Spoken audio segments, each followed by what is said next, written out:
Let me introduce you. This is the woman who has been living with me since you went back to your parents' house. He laughed, holding the shoulder of the woman who was clinging to him, completely naked.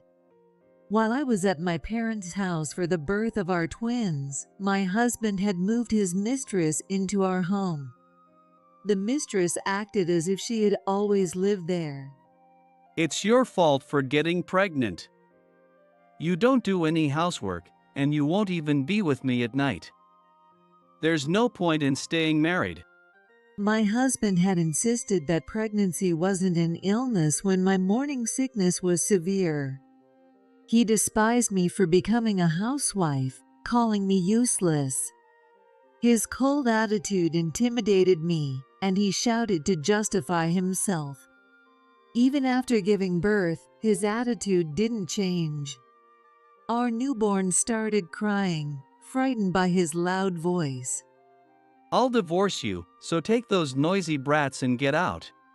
I held my children close and prepared to leave, as he commanded. It might seem unreasonable, but I had a powerful ally who could overturn this situation. If his secret was revealed, my husband's triumphant face would twist in an instant. My powerful ally was my dad. The one who'll be in trouble after the divorce is you. My dad said in a low voice, breaking his silence. What are you talking about?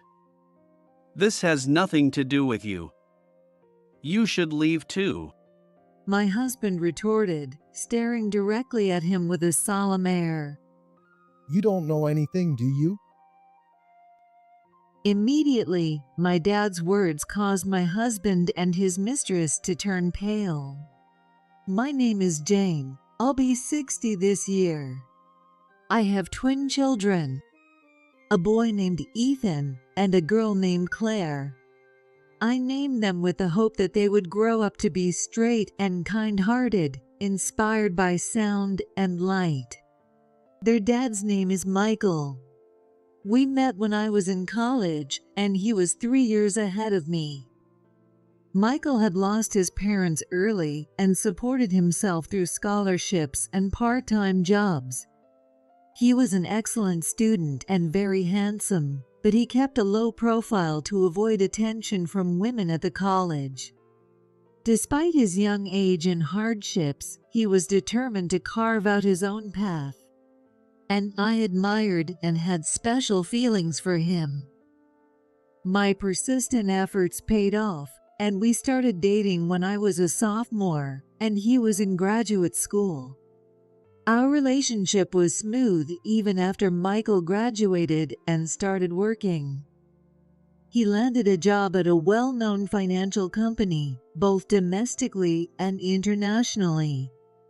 Michael, who is active as a salesperson at a company generally considered difficult to get a job at, had a higher annual income compared to others of his generation, and was often the object of envy. Working at a major corporation was a source of pride for Michael. However, after a while his personality began to change. In college, he lived quietly to avoid standing out, but after starting his job, he began to spend money extravagantly, and his behavior became flashier. Since it's a sales position, I guess he can't do anything that seems cheap. I sometimes found his actions suspicious, but at the time, I was blinded by my admiration for my talented boyfriend. After I graduated, I started working as a secretary at a real estate company. 2 years later, I found out I was pregnant.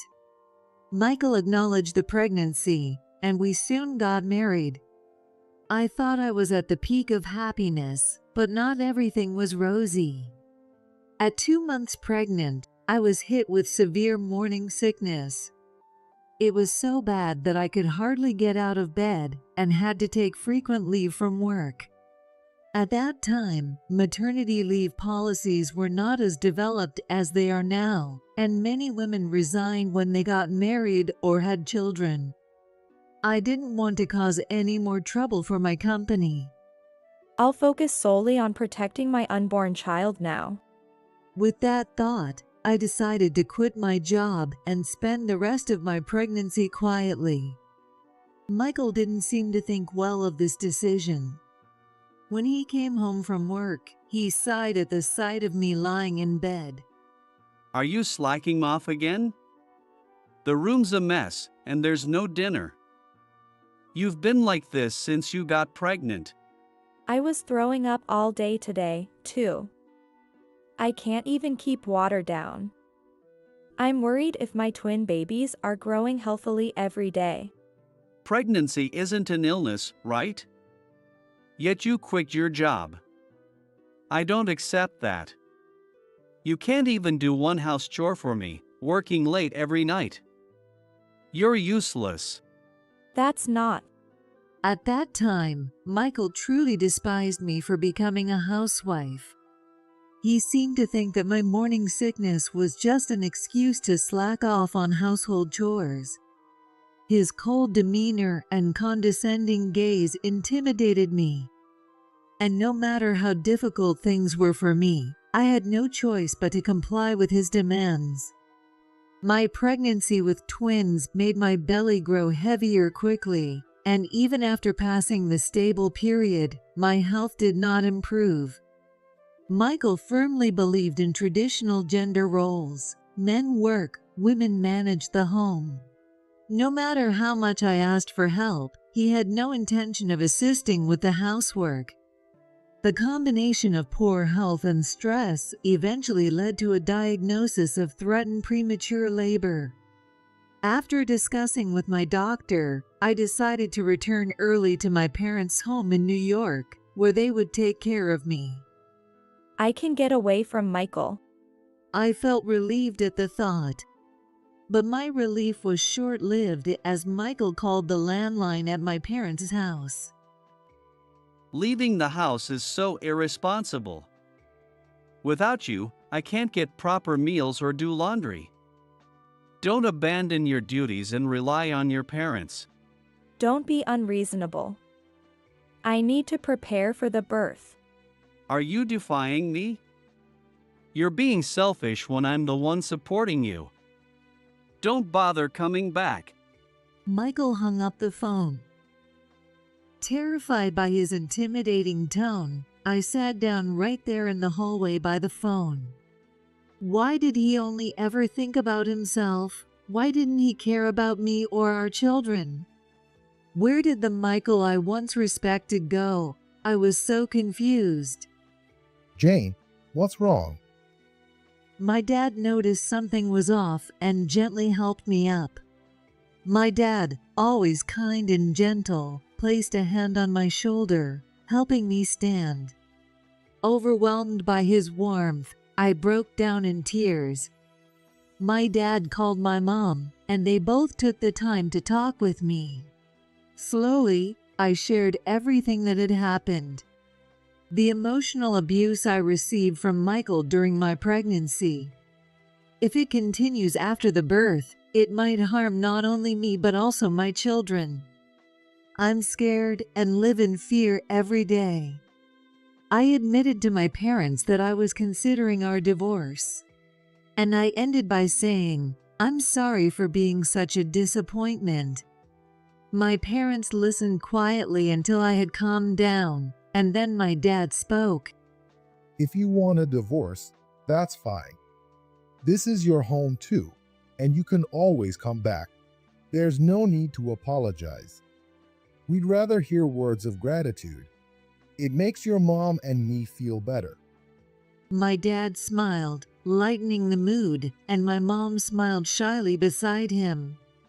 Their smiles lifted a weight off my shoulders, and for the first time, I felt genuinely reassured.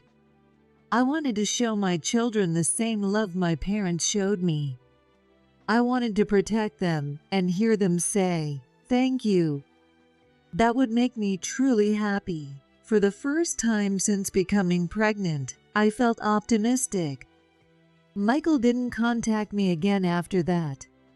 I couldn't return home, so I had no idea what kind of life he was leading, and I didn't have the courage to reach out to him. A few months later, I gave birth to healthy twins a little earlier than expected. A boy named Ethan and a girl named Claire. These were the names I had thought of early in my pregnancy. When I mentioned them to Michael, he had said, "It's up to you," showing no interest. So I named them on my own. My parents loved the names and called their grandchildren affectionately. My dad called Michael to inform him of the birth, but he declined to visit, claiming he was too busy with work. As a first-time mother, taking care of 2 babies at once was overwhelming. Without my parents' support, I couldn't have managed on my own.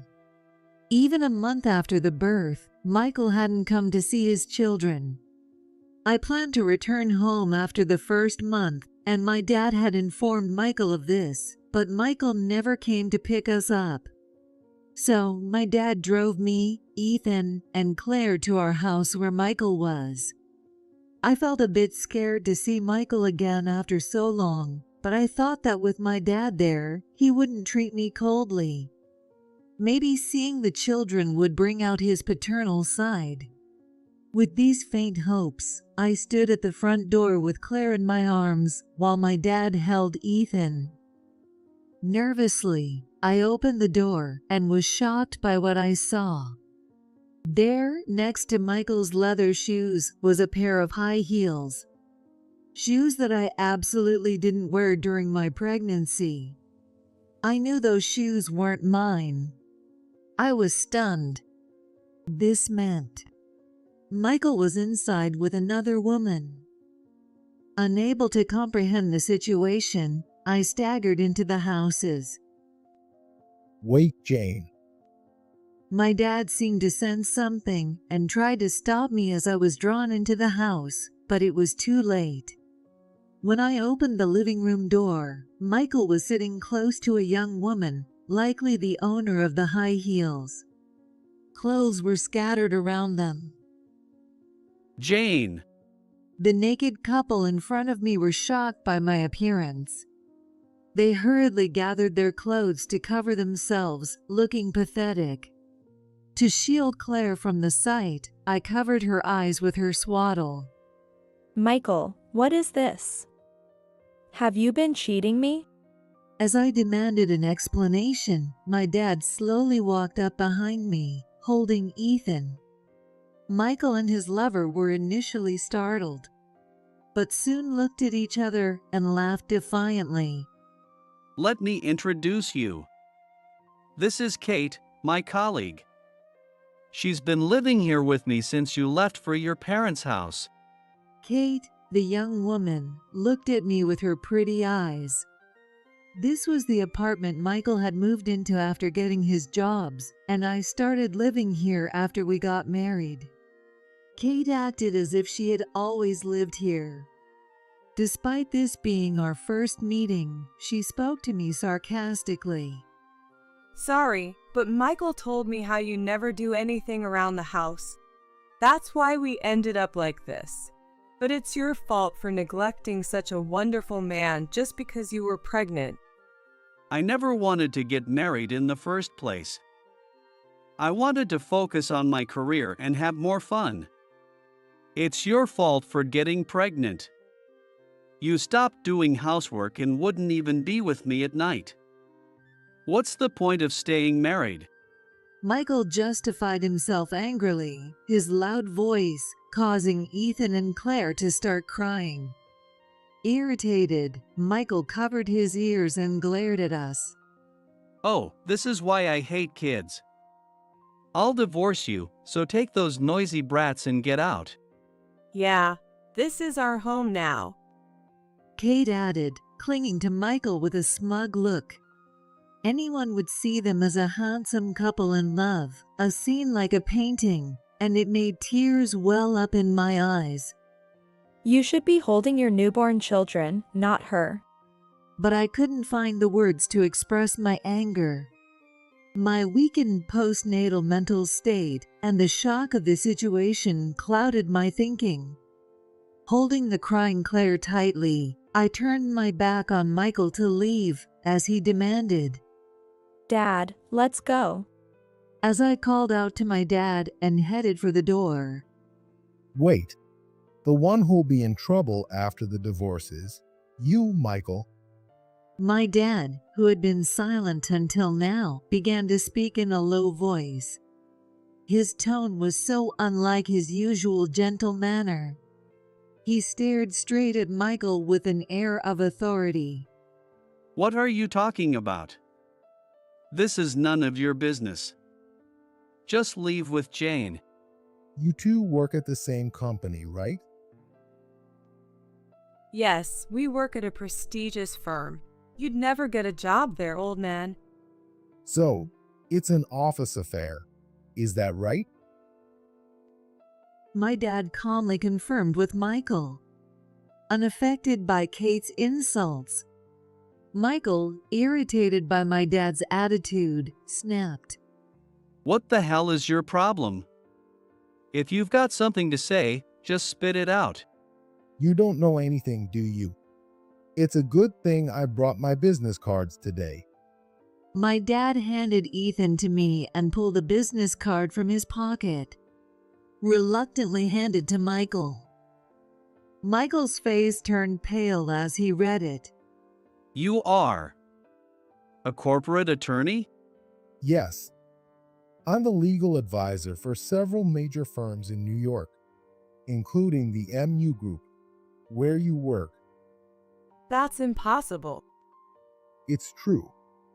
I've been with the MU Group for years, and I also helped you get that job. What? What do you mean? Everyone was stunned by my dad's revelation.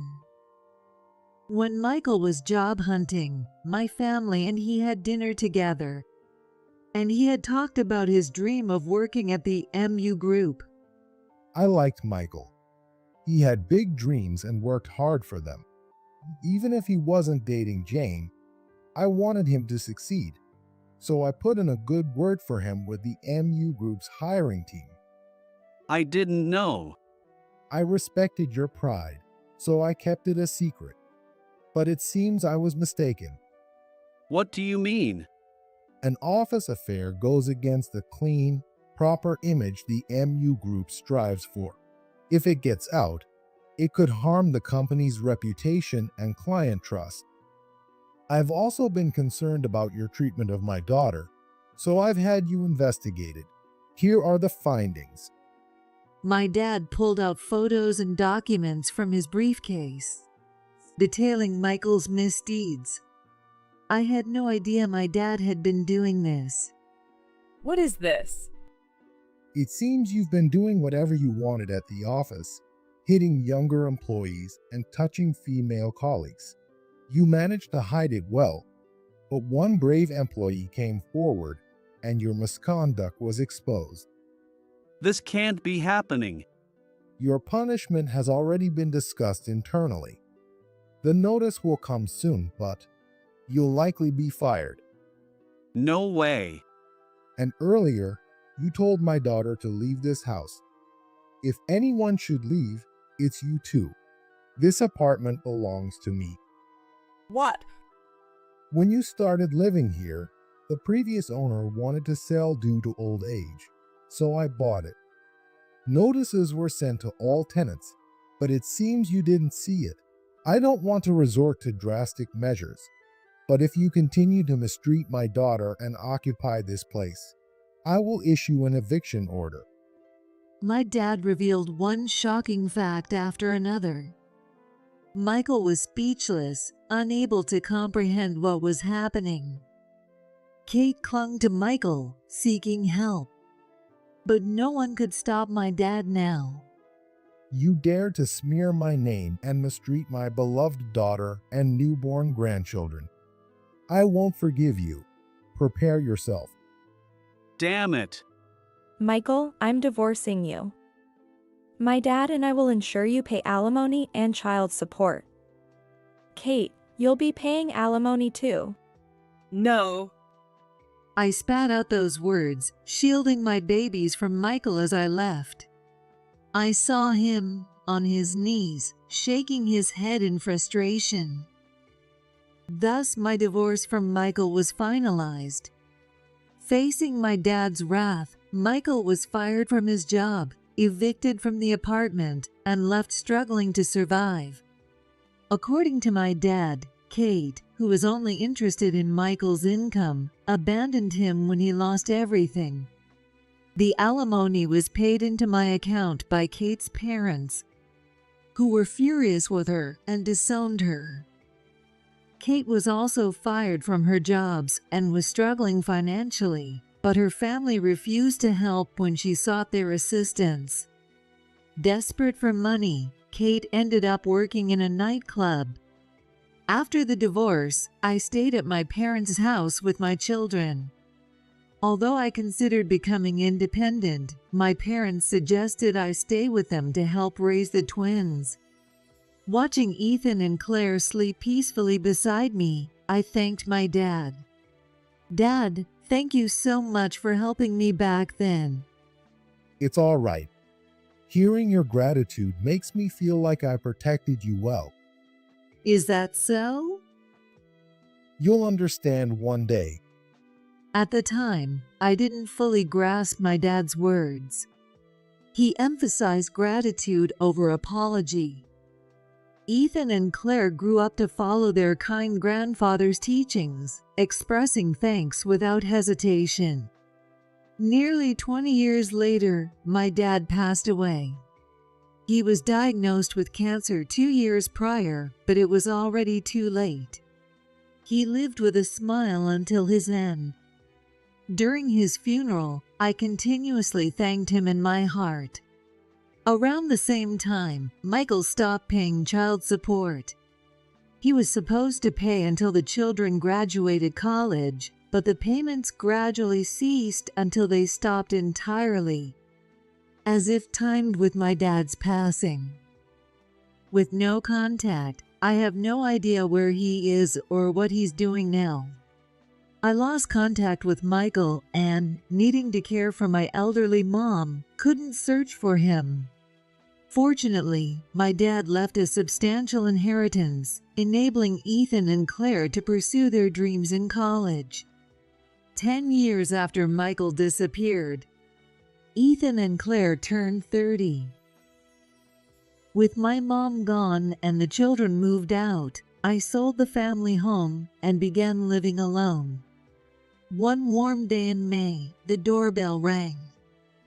It was Ethan. "What brings you here, Ethan? Are you off work today?"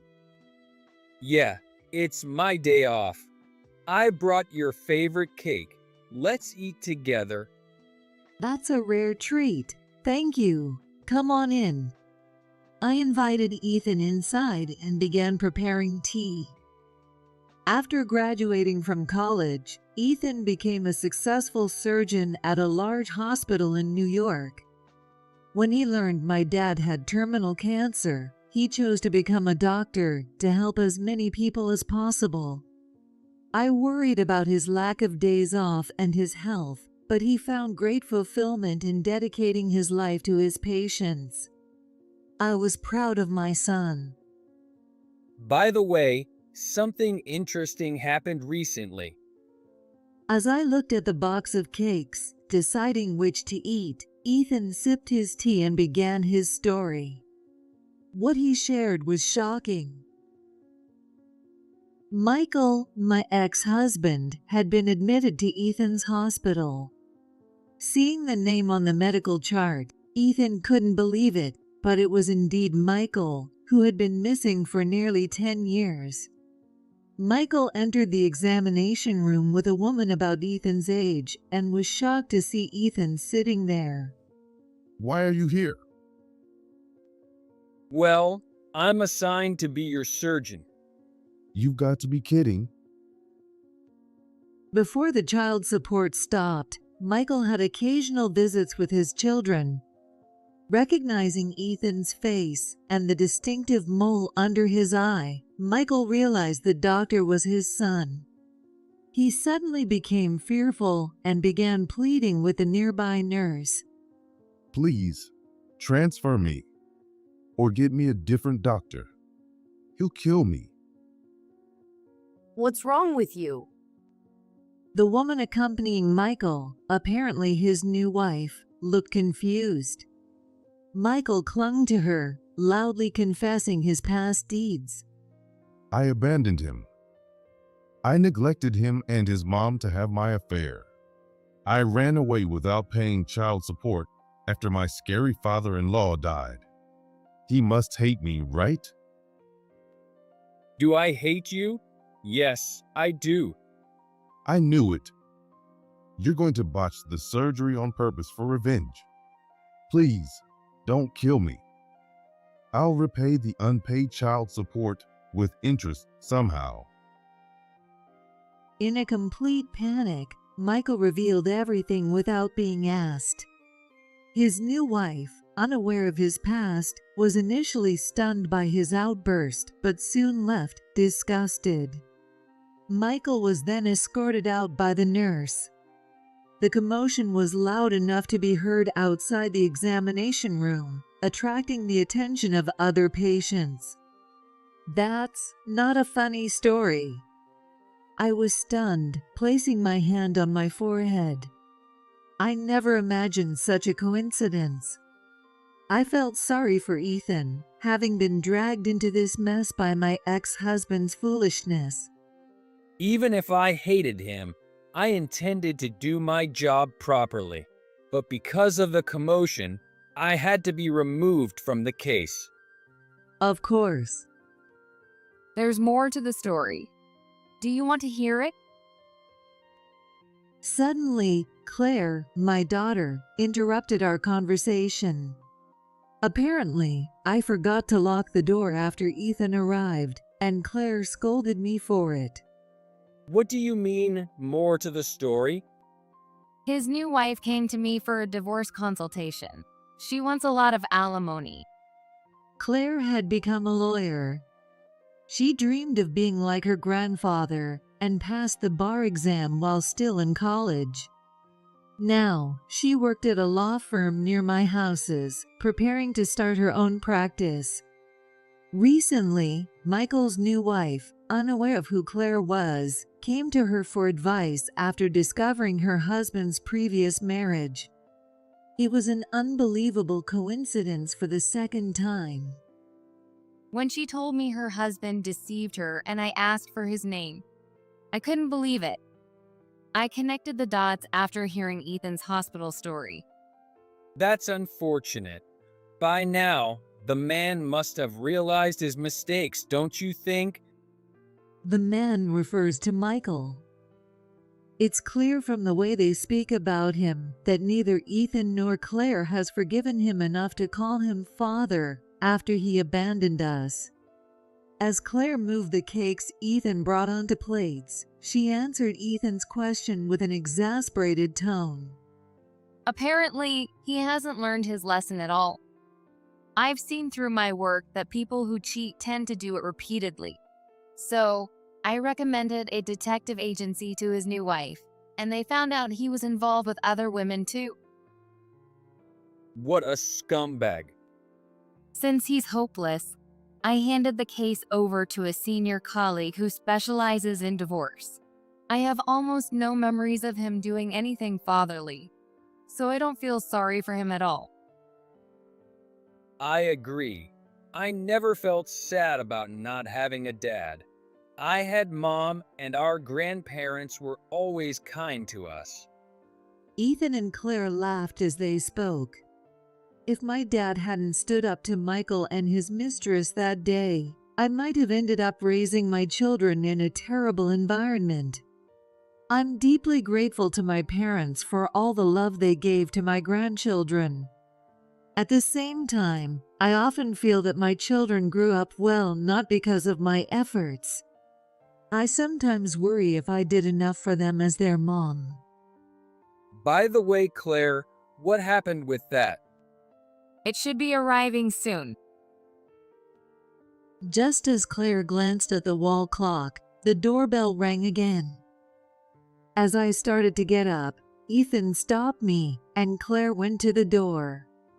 Ethan smiled at me, amused by my curiosity. When Claire returned, she was holding a bouquet of red carnations. Ethan and Claire looked at each other and then spoke in unison like the twins they are. Today is a day to thank Mom. A few months later, probably still shaken by his encounter with Ethan, Michael transferred the overdue child support into my account in a lump sum without any word. As Ethan had told him, he likely borrowed money to do so. Michael's surgery was successful, but his behavior made him an outcast in the hospital until he was discharged. Ethan commented, "I've never had a patient like that before," clearly troubled by the situation. After his discharge, Michael faced even more hardships. His new wife, furious at being deceived and learning about his affairs, demanded a large alimony. With Claire handling the case, Michael couldn't escape and had to borrow money again to pay up. Desperate, Michael tried to move in with one of his former lovers, but she wanted nothing to do with his troubles and disappeared. Having lost everything, all Michael was left with was a large debt. I'm sure he will live a lonely old life afterwards. It's his own fate, and it's none of my business. Years passed, and both Ethan and Claire met wonderful partners and got married. They had adorable children who occasionally visited me. Surrounded by my loving family, I lived a happy and grateful life in my old age,